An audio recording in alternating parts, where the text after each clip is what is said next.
बिस्मिल्लाहिर्रहमानिर्रहीम। अस्सलाम वालेकुम नाज़रीन, सत सूरह के साथ मैं हूँ आपकी मेज़बान महविश चौधरी। यकीनन आप सब ठीक ठाक होंगे, खैरियत से होंगे, अपने प्यारों के साथ होंगे और अपनी खूबसूरत सुबह का आगाज़ कर चुके होंगे।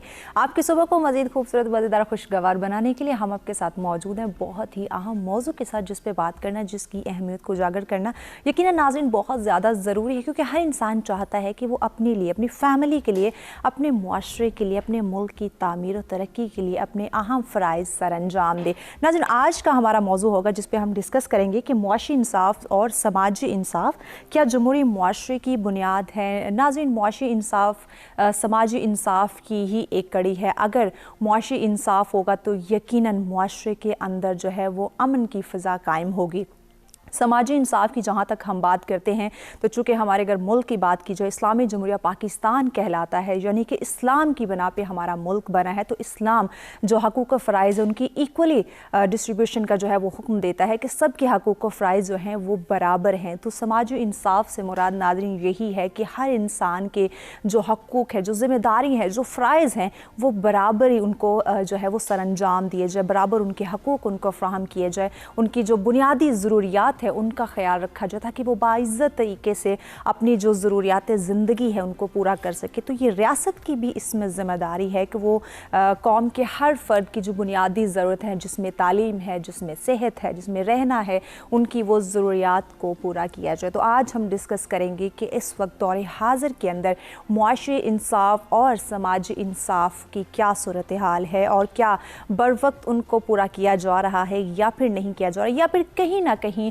इसमें हमारी भी कोताही है कि हमें अपने हकूक़ व फ़राइज़ की आगाही नहीं है, हमारे अंदर इतना शऊर नहीं है कि हम अपने हकूक़ व फ़राइज़ को जान सकें।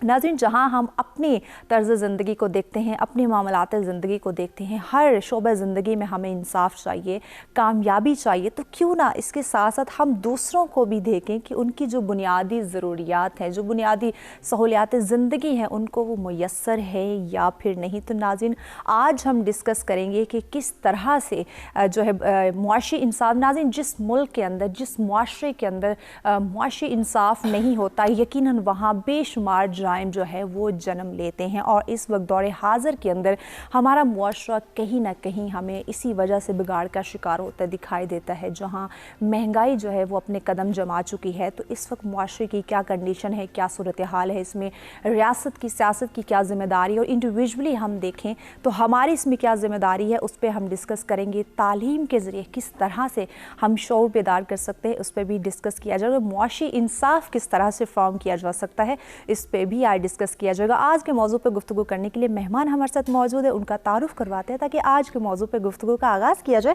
हमारे साथ तशरीफ़ फरमा जब माहिर मईशत हैं आबिद इकबाल ख़ानी साहब, अस्सलाम वालेकुम, खुशामदीद कहेंगे आपको जी। उनके साथ तशरीफ़ फरमा है आप माहिर तालीम है प्रोफेसर डॉक्टर आमना महमूद साहिबा, अस्सलाम वालेकुम, खुशामदीद कहेंगे, खैरियत से आप जी। मौजूद मेहमानों का शुक्रिया, आपने हमें ज्वाइन किया। और नाज़रीन, आज के मौजू पर अगर आप भी हमें ज्वाइन करना चाहें, अपनी राय का इजहार करना चाहें, हमारे मेहमानों से कोई बात करना चाहें, लाइव कॉल कीजिए, ज्वाइन कर सकते हैं, नंबर आपकी स्क्रीन पे मौजूद है। इसके साथ साथ ओवरसीज़ पाकिस्तानी भी पार्टिसिपेट कर सकते हैं, अपनी राय का इजहार करना चाहते हो या फिर हमारे मेहमानों से कोई बात करना चाहते हो, नंबर आपकी स्क्रीन पर दिए जा रहे हैं।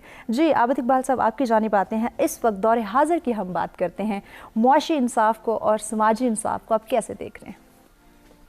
देखिए, जहाँ पे अमीर से तर होता चला जाए और गरीब से तर होता चला जाए, और शायर के बकौल के एक तबका जिसके कुत्ते भी नाज़ों से पलते रहते हैं, एक तबका जिसके बच्चे भी भूख से मरते रहते हैं, एक तबका चले तो साथ उसके लश्कर भी उतारा जाता है, एक तबका रोज़ धमाकों में, चौकों में मारा जाता है, एक तबका जहर निगलता है, एक तबका जहर उगलता है, एक तबका लाल गुलाबी है, एक जर्द हवा पे पलता है।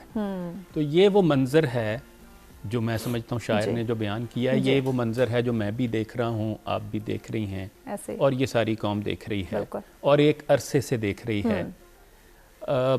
इसके लिए तो मैं समझता हूँ कि बड़े इनकलाबी इक़दामात की ज़रूरत है और डरना चाहिए हमारे सियासतदानों को इनकलाब फ्रांस से, कि ये ना हो कि एक वक्त आए कि एक ये भूखे लोग जो हैं वो निकलें और वो कहें कि ये सारे गाड़ियों वाले जो हैं ये हमारे दुश्मन हैं, ये सारे जो बड़ी कोठियों वाले हैं ये हमारे दुश्मन हैं, ये सारे जो बड़े बड़ी सोसाइटीज़ में रहने वाले हैं और जो इंग्लिश मीडियम में जिनके बच्चे पढ़ते हैं, ये सारे हमारे दुश्मन हैं।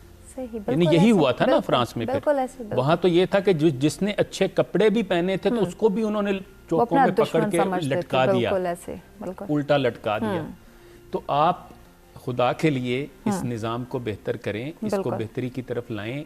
ये ना हो कि लोगों का जो है ना वो बिल्कुल ही पैमाना सब्र जो है वो लबरेज हो जाए और जो है वो फिर बंदूक लेके और वो जो है ना ताकत के जोर पे चाहें कि जी हम इस सारे निज़ाम को बदल के रख दें।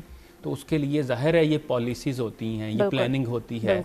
आप लॉन्ग टर्म सोचते हैं। वो किसी दानिश्वर का कॉल है कि लीडर जो है वो अगले इलेक्शन का नहीं सोचता, वो अगली कौम का सोचता है, अगली नस्ल का सोचता है। यकीनन कोई शक तो हम अफसोस ये है कि हमारे शायद नस्लों के बारे में नहीं सोचा गया। हमारे मुस्तकबिल के बारे में हर हुकूमत ये चाहती है कि मैं इस किसी तरह ये मयाद पूरे करूं और मेरी अगली बारी भी लग जाए। खातिर बिल्कुल आगे चल के भी हम बात करेंगे कि इसमें हमारे हुक्मरानों की कितनी अहम जिम्मेदारी है कि वो अपने आने वाले इलेक्शंस का नहीं बल्कि आने वाली नस्लों का सोचे, अपने कौम के हर फर्द के बारे में सोचे और इंडिविजुअली भी हमें इस पे गौर व फिक्र की ज़रूरत है। आगे चल के मजीद भी गुफ्तगू के सिलसिले को आगे बढ़ाएंगे, लेकिन वक्त जब तक ब्रेक का देखते रहें सच सवेरा।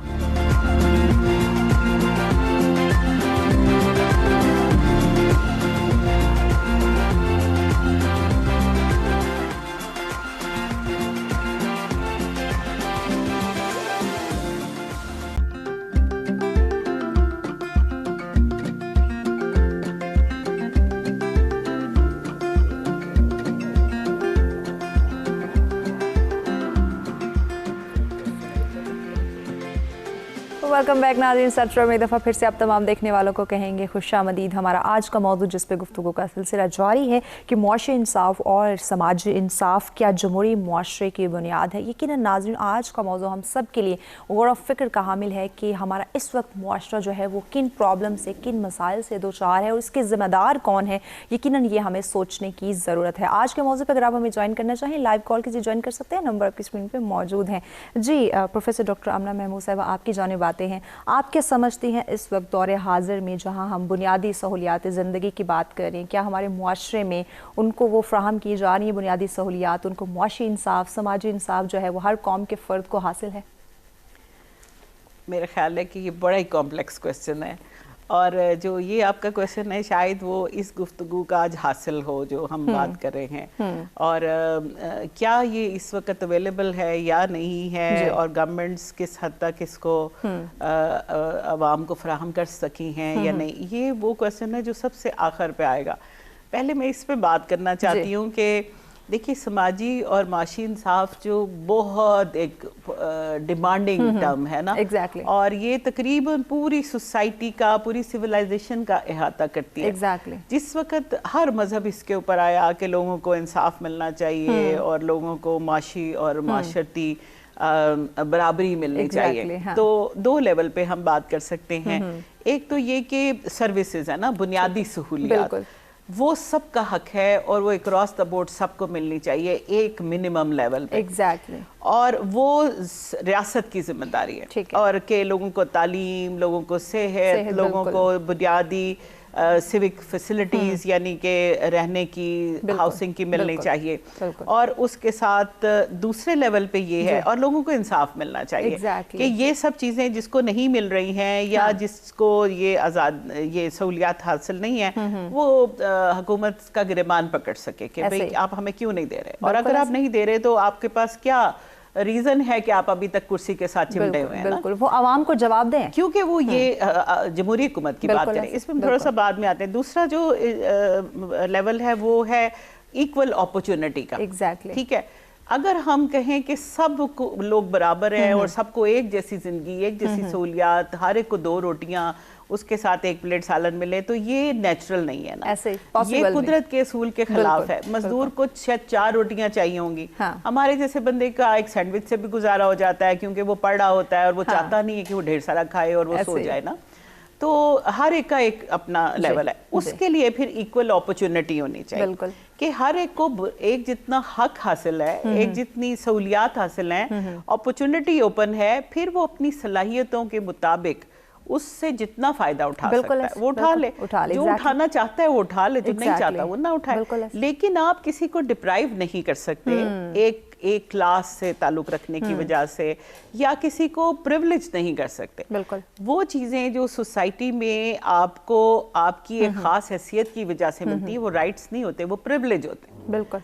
तो हमने ये देखा कि जहाँ पे समाजी माशी इंसाफ नहीं होता वहाँ पे प्रिविलेजेस होते हैं, और वो प्रिविलेजेस सोसाइटी में इम्बैलेंस पैदा करते हैं, इसलिए कि कुछ लोग हर हद तक जाते हैं, करप्शन करते हैं, नेपोटिज्म करते हैं, सिफारिशें इस्तेमाल करते हैं सिर्फ उन प्रिविलेज तक पहुंचने के लिए, और ये फिर एक एलीट कल्चर पैदा करते हैं। बिल्कुल ऐसे। और जहाँ पे एलीट कल्चर होता है वहाँ पे डेमोक्रेसी हो तब भी, ना हो तब भी समाजी और माशी इंसाफ नहीं होता, क्योंकि एलीट कल्चर होता है ना। अब कुछ लोगों को प्रिविलेजेस मिल रहे हैं, फॉर इंस्टेंस आप बगैर किसी क्वालिफिकेशन के अगर मर्सिडीज में फिर रहे हैं, ठीक है, और मैं पीएचडी करने पोस्ट डॉक 50-60 पब्लिकेशन के साथ भी सड़क के किनारे बस को हाथ दे के रोक रही हूँ, तो दूसरे लोगों को शायद मैं तो ये महसूस करूँ कि भाई मैंने तो पढ़ा इसलिए नहीं था, मैंने तो इज्जत के लिए पढ़ा था, अल्लाह का शुक्र है मिली हुई है। लेकिन कोई दूसरे लोग उसको देख के मोटिवेट होंगे ना कि इतना पढ़ने का क्या फायदा।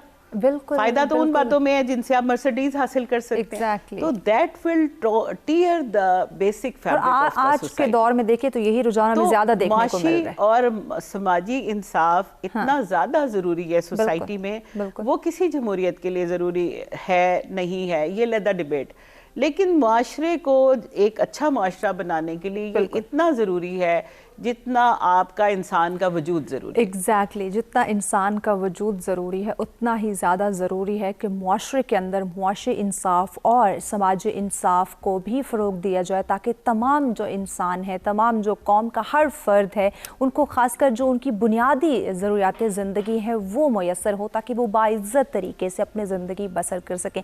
आगे चल के मज़ीद भी बात की जाएगी कि किस तरह से हर इंसान के अंदर शऊर बेदार किया जाए, ताकि वो हुक्मरानों से जो है वो सवाल कर सके कि कौन जिम्मेदार है, हम आपको इक़्तिदार में लेकर आए हैं तो यकीनन मुआशरे के लिए, हम सब के लिए जो इक़दामात हैं वो आप लोगों ने ही करने। इस पर भी बात की जाएगी, लेकिन वक्त जब तक ब्रेक का हमारे साथ रहिएगा।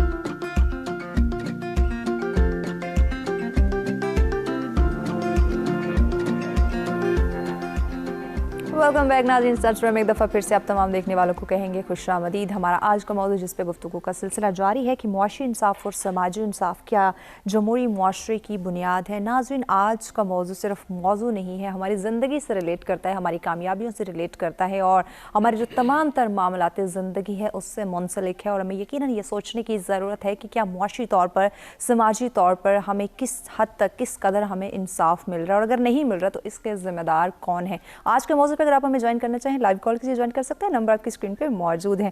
जी आबिद साहब, आपकी जानिब आते हैं, थोड़ी यूथ की बात कर लेते हैं, नौजवान नस्ल जो है उसकी बात कर लेते हैं। हमारा पेशतर तबका यकीनन यूथ पर जो है वो डिपेंड है। तो आला से आला डिग्रियाँ मौजूद है हमारे पास, आला से आला तालीम याफ्ता लोग हमारे पास मौजूद हैं, लेकिन फिर भी बेरोज़गार फिर रहे हैं, उनके पास आला रोज़गार नहीं है। इसके अगर दूसरा रुख देखा जाए तो मुआशी तौर पर एक बहुत बड़ा बहरान हमें देखने में आता है। इसके ज़िम्मेदार आपको क्या लगता है, हम खुद हैं या हमारी रियासत है? कुरान में हज़रत यूसुफ़ अलैहिस्सलाम का वाक़या बहुत खूबसूरत अंदाज में बयान किया गया है। अच्छा, उसको मैं पढ़ रहा था तो उसमें एक ऐसा नुक्ता है, मैं सोच रहा था कि अगर पाकिस्तान की रियासत इस पर अमल कर ले तो शायद हमारे सारे मुआशी मसाइल, समाजी मसाइल हल हो जाएंगे। ठीक है। हज़रत यूसुफ़ अलैहिस्सलाम जेल में रहे, जब वो ख्वाब की ताबीर के लिए फिर बादशाह ने उनको बुलाया, 9 साल तक जेल में पड़े रहे। तो उस मौके पर पहले तो एक उन्होंने कहा कि देखें, मैं एनआरओ लेके बाहर नहीं आऊँगा, ठीक है, आप वो जो औरतों वाले केस में मेरी बेगुनाही साबित करें। सही। फिर वो जुलेखा को बुलाया गया और औरतों को, और उन्होंने हज़रत यूसुफ की पाक दामनी की गवाही दी। बिल्कुल बिल्कुल ऐसे। उसके बाद हज़रत यूसुफ ने क्या कहा?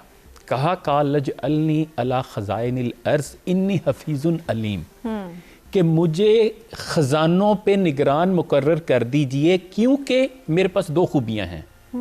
वो क्या है? इन्नी हफीजुन अलीम, मैं हिफाजत करने वाला हूँ, और मैं अलीम, मैं जानने वाला हूँ। मुफस्सिरीन कहते हैं ये दो खूबियाँ क्या हैं? अगर हम मॉडर्न टर्म्स में बात करें तो ये knowledge, professional knowledge plus integrity plus honesty. आप खजाने पे कभी किसी चोर को नहीं बिठाएंगे ना, बिल्कुल ऐसे। आप खजाने पे हमेशा उसको बिठाएंगे जिसकी ईमानदारी के बारे में आपको यकीन हो। एग्जैक्टली। इसका मतलब ये है कि मैं कहता हूं आज पाकिस्तान में हर पोस्ट के ऊपर आप इन दो क्वालिटीज के हामिल बंदे को बिठा दें। ठीक है। एक नौजवान को अगर ये पता हो कि भाई मैंने पढ़ना है तो फिर मैंने अपना आप मनवाना है, मैंने मेहनत करूंगा तो ये हो नहीं सकता कि मेरा हक मारा जाए। बिल्कुल। अगर उसके दिल में ये शक होगा ना कि मैं चाहे जितनी मर्जी मेहनत कर लूं, वो तो जनाब नौकरी तो उसके मिलेगी जिसके मामू पार्लियामेंट में बैठे हैं, जिसके फूफा जो हैं वो पार्ट ऑफ ब्यूरोक्रेसी हैं, या जिसके जो है वो अंकल जो हैं वो कमिश्नर हैं, तो फिर वो क्या मेहनत करेगा? बिल्कुल ऐसे। वो तो फिर यही चाहेगा या वो यही सोचेगा कि भाई एज सुन एज पॉसिबल मैं तो इस मुल्क से निकलूं और मैं उस मुआशरे में कहीं जाके सर्व करूं जहां पे मेरी काबिलियत को माना जाए, जहां पे मेरी बहसियत इंसान भी इज्जत हो, जहां मुझे मुआशी इंसाफ भी मिले और जहां मुझे समाजी इंसाफ भी मिले। तो आप इन दो क्वालिटीज के हामिल लोगों को बिठाते जाएं। मैं ये कहता हूं सिर्फ इस एक काम से कि आपने मेरिट, इसका क्या मतलब है? मेरिट है ना, मेरिट, बिल्कुल, कि आपने मेरिट के ऊपर लोगों को बिठाना शुरू कर दिया। आई बिलीव कि आपका मुल्क चंद अशरों में तरक्की कर सकता है, दुनिया में अपना मुकाम पा सकता है, हमारे सारे मसाइल हल हो सकते हैं। Exactly. ये इतनी बड़ी जो है मैं समझता हूँ कुरान ने हमें जो है वो रहनुमाई की है। बिल्कुल, कोई शक नहीं। प्रोफेसर आपकी जानिब आते हैं, जिस मुआशरे के अंदर मुआशी और समाजी इंसाफ होता है यकीनन वो मुआशरा जो अमन पर ज़िंदगी वो बसर करते हैं। लेकिन अगर समाजी इंसाफ नहीं होगा, मुआशी इंसाफ नहीं होगा, तो आप क्या समझती हैं कि मुआशरे में बेशुमार जराइम जो हैं वो जन्म ले सकते हैं? ऑब्वियसली हम अभी बात कर रहे थे जब तो कि समाजी और माशी इंसाफ एक अच्छे माशरे की बका के लिए ज़रूरी है। Exactly. क़याम के लिए, यानी जो रीज़न है सोसाइटी बनाने की, हम तो पॉलिटिकल साइंटिस्ट हैं तो सोशल कॉन्ट्रैक्ट पढ़ते हैं कि हॉब्स ने कहा कि सोसाइटी में सब कुछ था, स्टेट ऑफ नेचर में सिर्फ एक क्या चीज़ नहीं थी, इक्वालिटी नहीं थी, और इक्वालिटी की स्पेसिस पे नहीं थी कि जो माइट इज राइट था, तो जो ताकतवर था वो काबिज था और वो मालिक और मुख्तार था, और जो कमज़ोर थे अल्लाह ने जो उनको राइट्स दिए थे वो प्रोटेक्टेड नहीं थे। तो समाजी और माशी इंसाफ के लिए मुआशरा कायम हुआ, हुकूमत बनाई गई, और समाजी और माशी इंसाफ इंटरवोवन है, एक दूसरे के साथ हैं। कि अगर आप माशी इंसाफ नहीं देते, यानी इक्वल अपॉर्चुनिटी नहीं देते लोगों को, जो आबिद कह रहे हैं अभी के रोज़गार के मौके नहीं मिलते, उसका एक एलीट कल्चर है, आपको सपोर्ट आती है तो फिर आप जाते हैं और आउट ऑफ द वे चले जाते हैं आला पोजीशंस पे, और जो मेरिट पे होते हैं वो पीछे रह जाते हैं। तो जब माशी इंसाफ नहीं होता तो फिर समाजी इंसाफ भी नहीं होता। देखिए एक ज़माना था कि लोग अपने या अनफेयर मीन्स को छुपाने के लिए कहते थे कि ये जो बीवी को जायदाद में हिस्सा आया है ना, इसलिए मैंने बड़ा घर बना लिया है, ठीक है, हमने गाँव की ज़मीन बेची है तो शहर में घर बनाया है, वरना, यानी वो अपने आप को जस्टिफाई करते थे क्योंकि सोसाइटी अनफेयर मीन्स की बुनियाद पे दौलत को बुरा समझती थी। अब ये हालत है कि लोगों के पास पैसा होना चाहिए, बिल्कुल, और कोई नहीं पूछता कि ये कहाँ से आया है, और हुकूमत भी सिर्फ उससे पूछती है जिसको उसने टारगेट करना होता है, और उसके बाद जब अंडर हैंड डील हो जाती है तो फिर उसको भी भूल जाती है। पहले कहती है कि हम रिकवर करवाएंगे, वापस लेके आएंगे, और उसके बाद कहती है कि चलो मिल के खाते हैं, ठीक है। अगर आप ऊपर से लेके टॉप डाउन, जो हमारी जैसी सोसाइटी है ना, इसमें टॉप डाउन इफेक्ट आता है। जो कानून बनाया जाता है अगर वो इम्प्लीमेंट नहीं किया जाता तो इंसाफ तो नहीं है, वो किसी तरह का भी इंसाफ नहीं है। और वो जो इंसाफ जो हुकूमत के लेवल पे दिया जाना है वो माशरे में ऑलरेडी मौजूद समाजी और माशी इंसाफ को ख़त्म कर देता है। तो हम उस सोसाइटी में रह ही नहीं सकते जिसमें समाजी इंसाफ और माशरती इंसाफ मौजूद ना हो। एग्जैक्टली उस माशरे में ज़िंदगी बसर करना यकीनन बहुत ज़्यादा दुश्वार हो जाता है जहाँ पे आपको समाजी और मुआशी इंसाफ नहीं मिलता। आगे चल के मज़ीद भी गुफ्तगू के सिलसिले को आगे बढ़ाएंगे, लेकिन वक्त हो जाता है ब्रेक का, हमारे साथ रहिएगा।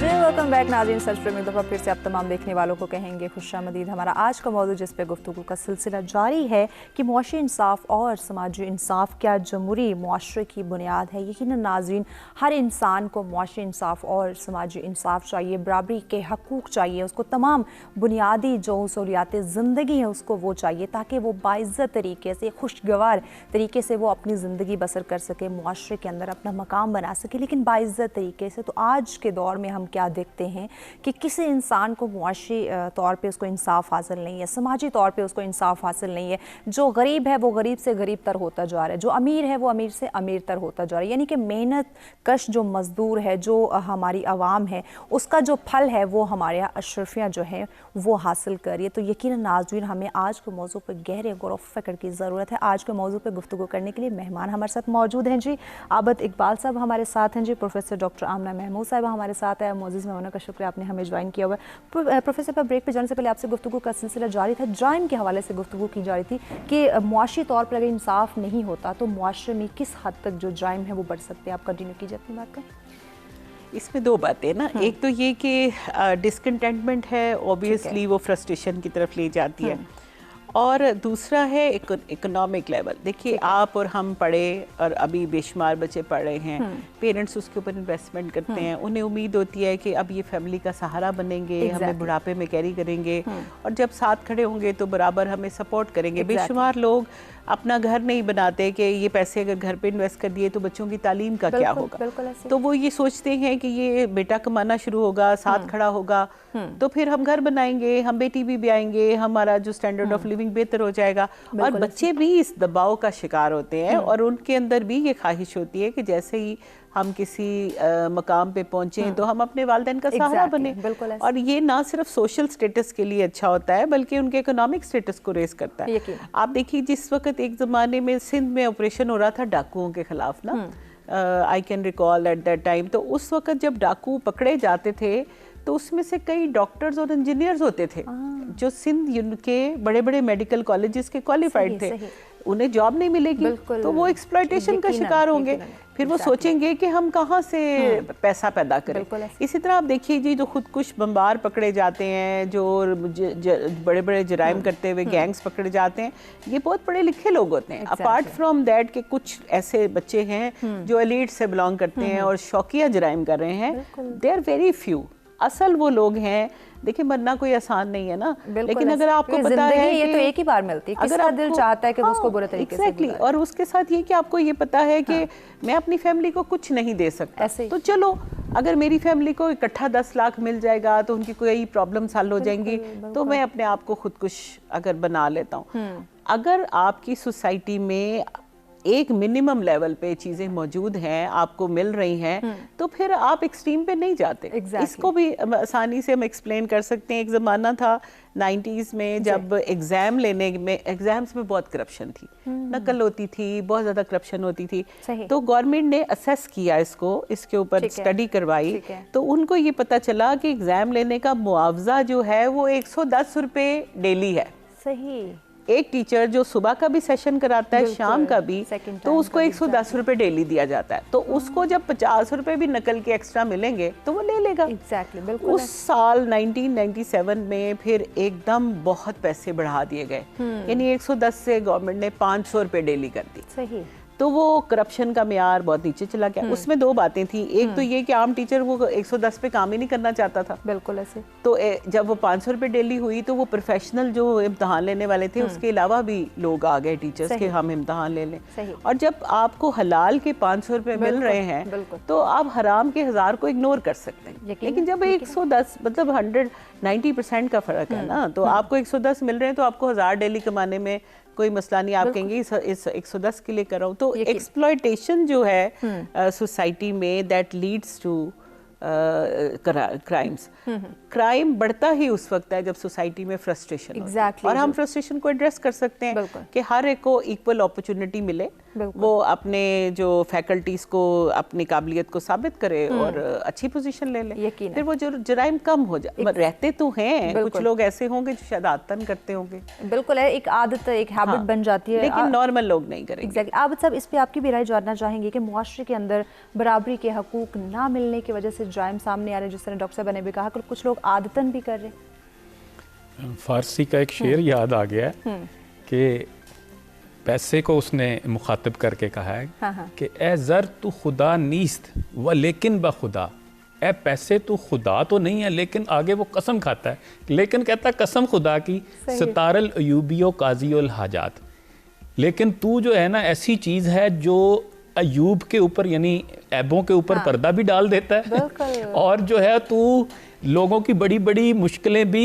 हल कर देता है। सही। तो पैसा की बहरहाल जो है वो अहमियत है, यानी हमारे दीन ने भी कहा कि गुर्बत में तो इंसान का ईमान भी खतरे में चला जाता है। बिल्कुल ऐसे। यानी ये बड़ी सिंपल सी एक मैं मिसाल दूंगा। आपने घर में एक मुलाजिम रखा है, आप अगर उसको खाने को नहीं देंगे तो आप फिर उससे क्या ये उम्मीद रखेंगे कि ये अपना काम बड़ी जिम्मेदारी से और बड़े ईमानदारी से करेगा, सरंजाम देता रहेगा?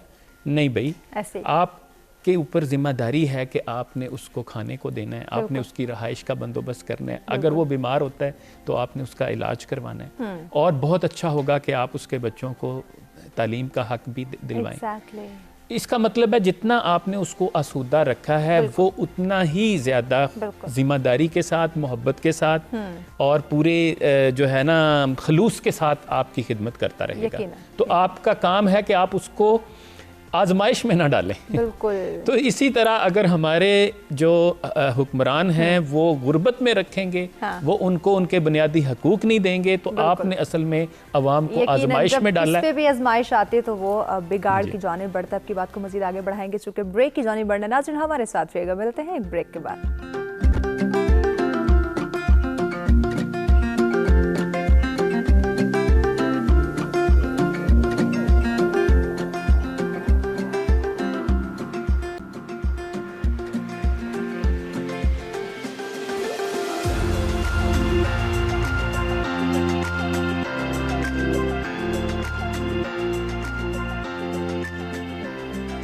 वेलकम बैक नाज़रीन। सब्सक्राइब एक दफ़ा फिर से आप तमाम देखने वालों को कहेंगे खुशामदीद। हमारा आज का मौजूद जिस पे गुफ्तगू का सिलसिला जारी है कि मुआशी इंसाफ और समाजी इंसाफ क्या जमहूरी मुआशरे की बुनियाद है।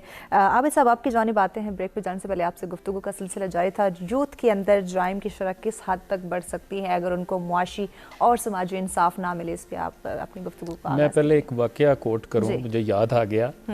पाकिस्तान इंडिया इकट्ठे आज़ाद हुए, ठीक है, तो नेहरू ने गांधी साहब से पूछा कि मुझे रहनुमाई करें कि हम मुल्क को किस तरह से चलाएं और ख़ास तौर पे क्या हमारी मौशी पॉलिसियाँ होनी चाहिए। तो कहते हैं मोमन की गुमशुदा मिरास है हिकमत की बात। तो मैं समझता हूँ गांधी साहब ने हिकमत की एक बात की, इसलिए कोट कर रहा हूँ। उन्होंने कहा कि देखो, अगर तुम 3 काम करो तो तुम मुल्क के मकबूल तरीन वज़ीर आज़म रहोगे। ठीक है। पहला ये कि तुमने आटा महंगा नहीं होने देना। सही। आटा महंगा हो गया क्योंकि ये हर इंसान की बुनियादी ज़रूरत, हर गरीब को और कुछ ना चाहिए लेकिन उसको रोटी ज़रूर चाहिए। दूसरा काम ये करना कि साइकिल को महंगे न होने देना क्योंकि ये गरीब की सवारी है। अगर साइकिल का पहिया रुक गया तो तुम्हारी हुकूमत का पहिया रुक जाएगा। ठीक है, यानी कि तरक्की का पहिया रुक जाएगा। तरक्की का पहिया रुक जाएगा। बिल्कुल आपने बजा फरमाया कि पूरी मईशत का पहिया जो है ना वो, क्योंकि गरीब का पहिया चलना चाहिए, वो घर से निकलेगा तो मजदूरी करने जाएगा ना। तीसरी उन्होंने बात कही कि तुम सिनेमा की टिकट महंगी ना होने देना क्योंकि ये गरीब की एंटरटेनमेंट है। और वहाँ उसका कैथारसिस होता है। हाँ। अगर उसके अंदर गमो गुस्सा रहेगा, और देखें वैसे मैं समझता हूँ कि इसके ज़रिए से तो आप अवाम को एजुकेट भी करते हैं ना। बिल्कुल, बिल्कुल। आप उनकी फिक्री तरबियत कर सकते हैं अगर आप इसको सही मानों में इस जदीद मीडिया को यूज़ करें तो अब वो एंटरटेनमेंट में रहेंगे तो जाहिर है आप उनकी अखलाकी तरबियत भी कर सकोगे अगर आप अच्छी चीज़ें बनाओ, प्रोड्यूस करो। और साथ साथ ये है कि उनका जब यानी आप कह लें कि उनके अंदर से टेंशन, वरीज, एंटरटेनमेंट से जाहिर है कैथारसिस होता है। बिल्कुल। तो ये अगर 3 चीज़ों को मैनेज कर लो तो तुम्हारा काम चलता रहेगा, तुम्हारी हुकूमत चलती रहेगी। मैं समझता हूँ आज भी इसमें हमारी हुकूमत के लिए भी बहुत बड़ा लेसन है कि खुदा के लिए जो बुनियादी इंसानी जो आसाइशें हैं वो तो आप ज़रूर प्रोवाइड करें ना। कम अज़ कम आप इलाज की सहूलत दें, आप बच्चों को तालीम दें, आप मीडिया के ज़रिए। आज निज़ाम तालीम ही बदल चुका है, अमीर के लिए और है, गरीब के लिए और बल्कि मैं ये कहूँगा कि मीडिया के ज़रिए तो आप एजुकेट कर सकते हैं ना। आप सारी अवाम को पढ़ा सकते हैं क्योंकि ये वो टीचर है जो आप बेडरूम में है, बिल्कुल, जो आपके हाथों में है, जो आपकी जेबों में है। बिल्कुल। तो ये इसके ऊपर मैं समझता हूँ कि हमारे अरबाब इख्तियार को बहुत ज़्यादा गौर करने की ज़रूरत है। और ये अगर ना हुआ तो फिर आप जो मर्जी नारे लगा लें, आप जो मर्जी ख्वाब दिखा लें, तब्दीली नहीं आएगी। तब्दीली ये है कि बंदे जो बुनियादी ज़रूरियात हैं उनको पूरा किया जाए। उनको पूरा सही। प्रोफेसर साहब आपकी तरफ आते हैं। मेहनत कश की अगर बात की जाए तो मेहनत कश अपने जो उसका मुआवजा है उससे महरूम है, लेकिन अगर इशराफियों की बात करते हैं तो दोनों हाथों से वो लूट रहे हैं। तो इस निज़ाम को कैसे बदला जाए, क्योंकि इस्लाम में तो बराबरी के हकूक़ दिए गए। बिल्कुल सही है। देखिए बहुत पुराना इसका सोल्यूशन ये था कि मिनिमम वेजेस मुकर्रर कर दिए जाएं, और उसमें जो बाहर की स्टेट्स हैं, कैपिटलिज्म को सबसे बड़ा थ्रेट ही यही था कि जो कैपिटलिस्ट हैं वो अमीर से अमीर तर हैं और वो एक्सप्लॉयटेशन कर रहे हैं हर लेवल पे कि मिनिमम मुआवजा दें, सहूलतें ना दें, जो आपको सोशल सिक्योरिटी ना दें। तो फिर जिस वक्त ये बोल्शेविक रेवोल्यूशन आया तो इस कैपिटलिस्ट निज़ाम को अपनी पड़ गई ना। इनको एहसास हुआ कि जब तक हम वेलफेयर नहीं लाते बीच में तो कैपिटलिज्म सर्वाइव नहीं करेगा। तो जो ये कहते थे लेज़र-फेयर, फ्री मार्केट इकोनॉमी, इन्होंने फिर उसको पार्ट ऑफ इकोनॉमी रेगुलेट किया जो ह्यूमन पार्ट था। और वेलफेयर का कॉन्सेप्ट इंट्रोड्यूस किया। तो एक तो ये बेसिक बात है। उसमें ये है कि बेसिक जो लोगों की नीड्स है उसकी असेसमेंट की जाती है। हमारी हुकूमत तो सीधा कह देगी जी 20 को 20,000 पे कर दो। अगर आप ये देखें कि अभी भी स्कूल्स में मास्टर्स किए हुए बच्चे उनको 8,000 पे तनख्वाह पे रखा जाता है, जबकि घर में काम करने वाली मासी शायद 10,000 पे लेती है। ठीक है, तो हमने जो एक तो असेसमेंट नहीं की कि आपकी बेसिक नीड्स हैं। बेसिक जो आपका बिजली का बिल कितना है, पानी का बिल कितना है, गैस का बिल कितना है, आपका बेसिक राशन कितना है, जो आबिद कह रहे हैं कि आटा कितने का आएगा, चीनी कितने की आएगी, अगर वो मटन नहीं भी खाएगा तो भी वो कम से कम मुर्गी ही खा लेगा तो कितने की आएगी। और ये आप एक 4 मेंबर फैमिली का, 6 मेंबर फैमिली का एवरेज आप बना लें तो आप उसको मिनिमम वेजेस कह सकते हैं कि आप ये पैसे आप उनको देंगे। एक तो ये, दूसरे ये कि इक्वल अपॉर्चुनिटी सोसाइटी हो कि जो जिसको हम कहते हैं ना अपवर्ड मोबिलिटी सोसाइटी में हम सब क्यों पढ़ रहे होते हैं। बच्चे सुबह सुबह उठते हैं, जाके बसों के स्टॉप पे खड़े हो जाते हैं, आंखें मलते हुए यूनिवर्सिटी कॉलेज स्कूल पहुंचते हैं। किस लिए? इसलिए कि आम इंसान के पास अपवर्ड मोबिलिटी का एक ही तरीका है, एजुकेशन। बिल्कुल, एक ख़ास मुकाम पे आप एजुकेशन हासिल कर लें तो आपकी अपवर्ड मोबिलिटी हो जाती है, आप लोअर क्लास से अपर क्लास में हो जाते हैं। तो लेकिन आप उसके लिए इक्वल अपॉर्चुनिटी सोसाइटी बनाएं, यानी सोशल जस्टिस कायम करें। बिल्कुल, बिल्कुल। तो जब तक आप सोशल जस्टिस कायम नहीं करते आप इस सिस्टम से को सही कर ही नहीं सकते। हमारी हुकूमतें शायद पता नहीं कौन से उनके एडवाइजर हैं, वो उनको बताते हैं कि ये एलीट को खुश कर दोगे, इलेक्टेबल्स ले लोगे तो अगले इलेक्शन में जीत जाओगे। और ये अभी भी अवाम को अंडर एस्टिमेट करते हैं कि इनकी शॉर्ट मेमोरी है, आखिरी साल में 3-4 इकदाम करेंगे और फिर इलेक्शन में उनको वादा फरदा पे डालेंगे कि ये जो इकदाम किए ना अगले 5 साल जारी रखेंगे, वोट दे दो हमें ना। और मासूम लोग उस पर वोट दे देते हैं। और इसीलिए ये जो अपने अपने इलाकों में एजुकेशन आने नहीं देते, क्योंकि एजुकेशन आती है तो लोगों को एम्पावर करती है, वो शऊर उनको एम्पावर करता है कि ये गलत कह रहा है, ये जिस भी जगह पे ये गलत कह रहा है, हम इसका एतबार नहीं कर रहे। और फिर ये होता है कि मिडिल क्लास को जगह मिलती है। तो हमें सबसे पहले एजुकेशन और फिर देन मीनिंगफुल एजुकेशन। सही, ठीक है। मीनिंगफुल एजुकेशन वो ये कि हम प्लान करें कि डिग्रीज नहीं सिर्फ देनी, जिस स्टेट में हमें जॉब्स चाहिए, जो जहाँ जहाँ हमें सर्विसेज चाहिए, वो वाली डिग्रीज देनी, तो और उनको फिर जॉब्स प्रोवाइड करनी है। अब देखिए जैसे कि मैं सोचती, इस कल परसों हम किसी जगह बात कर रहे थे कि गवर्नमेंट ने कहा कि एमएनएसटी दी जाएगी, जो अपना ब्लैक मनी बाहर निकालेगा तो हम उसको देंगे, एमएनएसटी देंगे। इसी तरह से पैसे इन्वेस्ट करने पे टैक्सेशन पे रिबेट दी जाती है। आप कहें कि भाई लोगों ने सारा अपना पैसा निकाल के रियल एस्टेट में डाल दिया, 40 लाख का प्लॉट 1.5 करोड़ का हो गया, गरीब आदमी की क्या, आम आदमी की पहुंच से बाहर चला गया। एग्जैक्टली, और जॉब करने वाला तो कभी इकोनॉमी को कोई फायदा नहीं हुआ। ठीक है, आप कहें कि जो 5 लोगों को रोजगार देगा, उसको इतनी टैक्स रिबेट दी जाएगी, जो 10 लोगों को देगा उसको उससे डबल दी जाएगी। एग्जैक्टली, तो चेक एंड बैलेंस का बहुत ज्यादा होना आप जॉब्स क्रिएट करेंगे, आप मार्केट में मनी मोबिलाइज करेंगे और उससे प्रोडक्टिविटी होगी, मईशत भी बढ़ेगी और आपके लोगों को रोजगार भी मिलेगा। एग्जैक्टली, रोजगार मिलेगा तो मुआशरा खुशहाल होगा। यकीनन नाज़रीन, जब आप अपने जो आपकी जिम्मेदारी हैं, जो ज़रूरतें हैं, उनको समझेंगे तो आप खुशहाल होंगे, आपका मुआशरा खुशहाल होगा। इसमें मजीद भी आगे चल के बात करेंगे, लेकिन वक्त जब तक ब्रेक का देखते रहें सच सवेरा।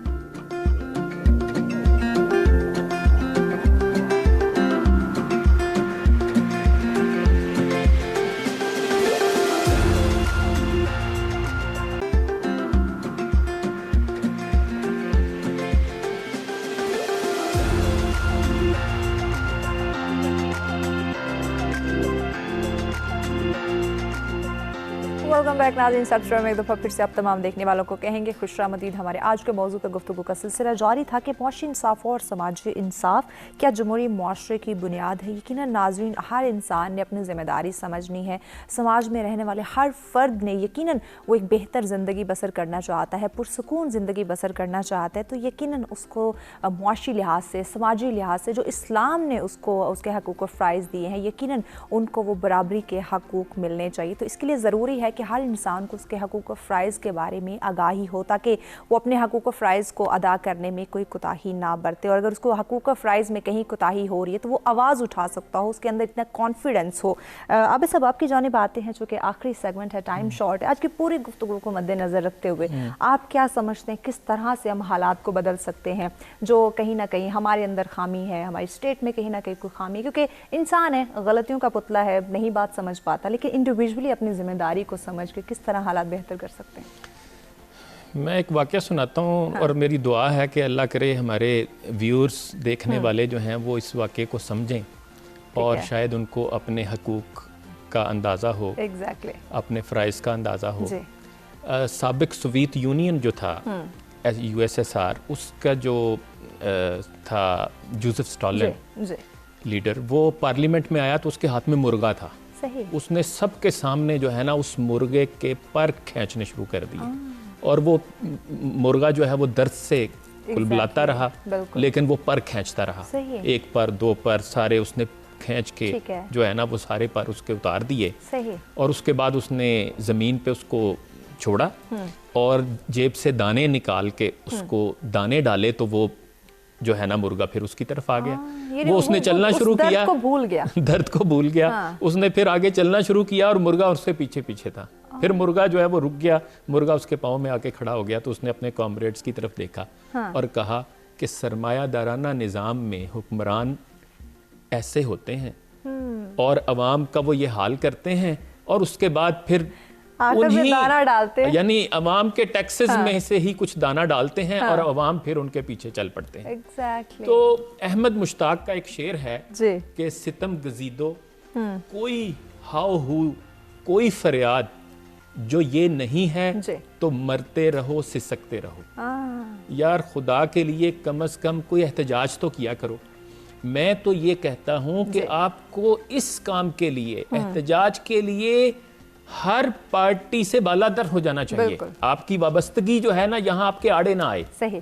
मैं चाहे नवाज शरीफ का फॉलोअर हूँ, मैं चाहे इमरान खान का फॉलोअर, मैं चाहे पीपल्स पार्टी का फॉलोअर या मैं किसी और जमात का हूँ, मैं ये तहैया कर लूं कि मैं सही को सही कहूंगा, मैं गलत को गलत कहूंगा, मैं अच्छे को सपोर्ट करूंगा, मैं हर बुरी चीज को कंडेम करूंगा, चाहे वो मेरा लीडर कर रहा है या वो चाहे अपोजिशन का लीडर कर रहा है या वो कोई भी कर रहा है। बस खुदा के लिए जागें, बहुत हो गया सोना, अब खुदा के लिए उठ जाए। आखिरी इकबाल का शेर सुना देता हूँ। उसने कहा तेरा तन रूह से नाशना है, अजब क्या आ तेरी नारसा है, तेरी जो आ है वो पहुंच ही नहीं रही, ऊपर क्यों नहीं पहुंच रही, इसलिए अजब क्या आ तेरी नारसा है, तने बेरूह से बेजार है हक, खुदाए जिंदा जिंदों का खुदा है, वो मुर्दों का खुदा नहीं है। आप जिंदगी दिखाओगे, आप कोई जान अपने अंदर पैदा करोगे तो आपको हक मिलेगा, वरना फिर मरते रहो, सिसकते रहो। एग्जैक्टली। प्रोफेसर साहिबा, समाज इंसाफ खुशहाल मुआशरे को तश्कील देता है, किस तरह से निज़ाम को बदलें, किस तरह से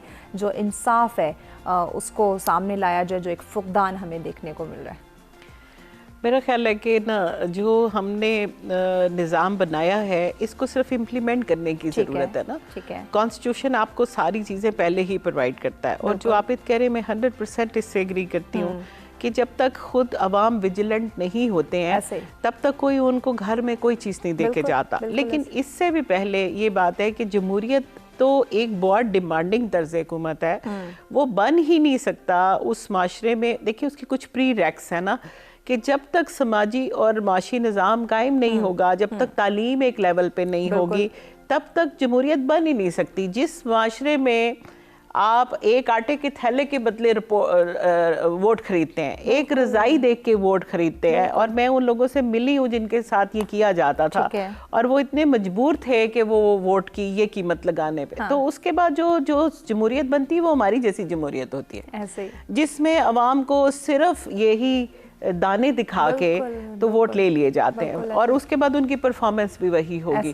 तो एजुकेशन आपको शऊर देती है, जब तक आपके पास शऊर नहीं आता आप जमहूरी माशरा बना नहीं सकते। और अगर आप जमहूरी तर्ज हुकूमत ले आते हैं, जब तक अवाम में ये विजिलेंस नहीं होती कि वो अकाउंटेबिलिटी करें, अवाम करें, क्योंकि गवर्नमेंट जो करती है वो तो नूरा कुश्ती होती है ना।